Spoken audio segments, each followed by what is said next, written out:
Hi everybody, my name is Jessie Blum and I'm a children's librarian at the Central Library of the Buffalo and Erie County Public Library, and today I'm going to be coming to you with some notable titles for children's nonfiction for 2020.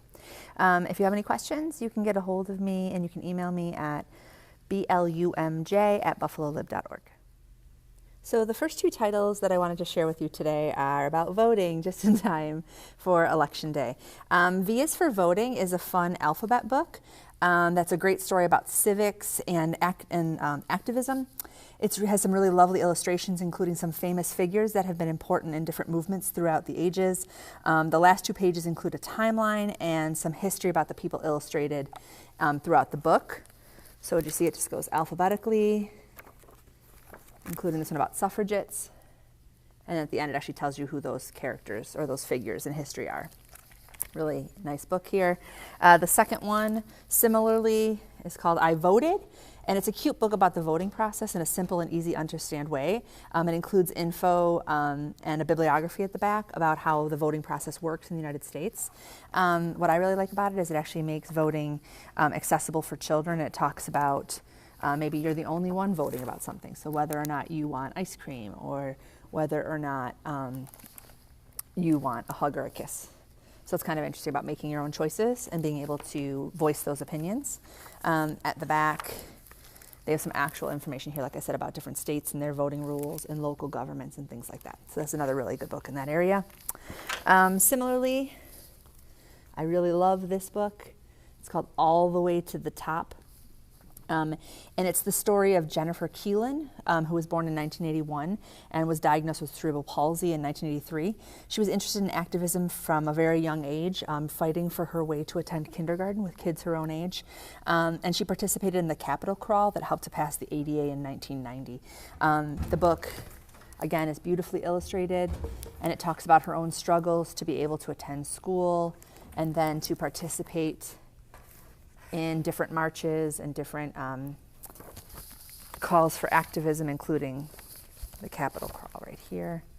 And then it does include some information at the back about her own personal timeline and how it actually aligns with the timeline for rights for the passing of the Americans with Disabilities Act. So really nice book to share with kids here about rights and how even though you're just a kid, you can actually fight for your own rights. Jump off a little bit differently right now. This is A Kid's Guide to Dogs by Arden Moore. There's also A Kid's Guide to Cats. These are lovely books. They include actual photographs as well as some beautiful illustrations, and they show many different breeds of dogs. It includes trivia, DIY projects to make things for your pets like snacks and toys and things like that. It also has training ideas and info on care, what to do if your dog gets sick, that kind of stuff. There's some fun ideas, like I said, to make for your dogs, or how to train your dog and how to fix maybe problem behaviors. Really accessible, really, really nice, easy to read books here. I also have, sorry, I keep turning around, my table's behind me, Chemistry for Kids. I really like this book, especially if kids are learning at home right now. This book includes biographies of some awesome chemists and then some experiments and activities that you could try at home based on their work. It includes a glossary of terms and a periodic table. Let me show you an example of this. So it will include a famous chemist. Got both men and women. It's really nicely diverse. Information about their biography, how they became a chemist and what they were famous for. This one happens to be Agnes Powell, who was born in 1862, and her work in surface tension, and how she did things actually in her kitchen sink to make science. And then her experiment that you could do at home here is about surface tension. It's easy to explain to kids how you could do that at home. It includes obviously your material, some safety tips in the protocol. I like how it uses scientific terms as well, right? So safety hints and tricks protocol, and actually what you should actually get in the end here. There's also a story behind the chemistry, so it explains where this experiment would fit into the larger understanding of chemistry. At the back is a really nice glossary of terms so kids could understand those scientific terms if they don't already. And then there is a periodic table So sometimes chemicals are explained in those science experiments and activities, and then there's a periodic table so kids could see where their different molecules and things actually fit into the larger picture. Really nice book here.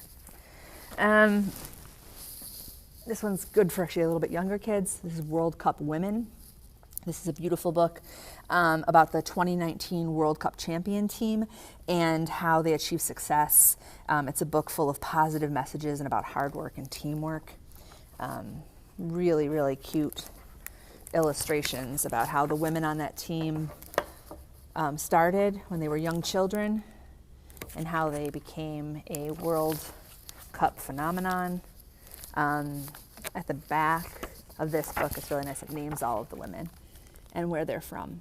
So kids might be able to see that there were, you know, girls just like them who came from places similar to them that made it to the World Cup. Cute book. I got a couple more here for you.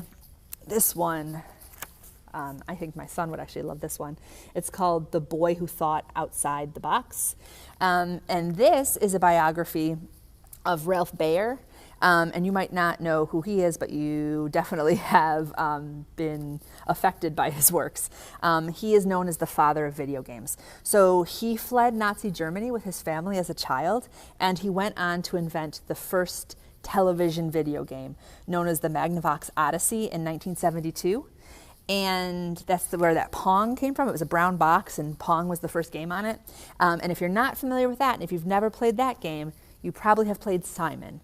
And he invented Simon as well. So there's illustrations about his childhood and about how he read everything he could and how he learned his trade by tinkering. So he learned how to fix small things like radios. And he worked his way up through IBM to be able to design his game system. That's the Magnavox Odyssey right there. So great book for kids who are into video games. It talks actually about how, you know, he essentially became a pioneer, inventing things that we still play with today. There's some nice biographical information at the back as well, and some additional reading. So if your kids get interested in what they've seen here, they can actually keep going and reading some more information. So really interesting book about a very interesting man. This book, a kid's book about racism. So this book by Jelani Memory is a very simple book with a huge message. It provides a clear description of what racism is, how it makes people who experience it feel, and how to spot it. It's great for starting a conversation. It's a great group read. I would really suggest this for kids, I think from like 6 and up. There's no illustrations. It just uses the text to explain feelings. So different words get highlighted, or words are treated in different ways to explain the feelings and the emotions that go along with racism. Great book to share. I hope you enjoyed some of these books. There's also a PDF of some more titles, and I hope you have a great day. Bye.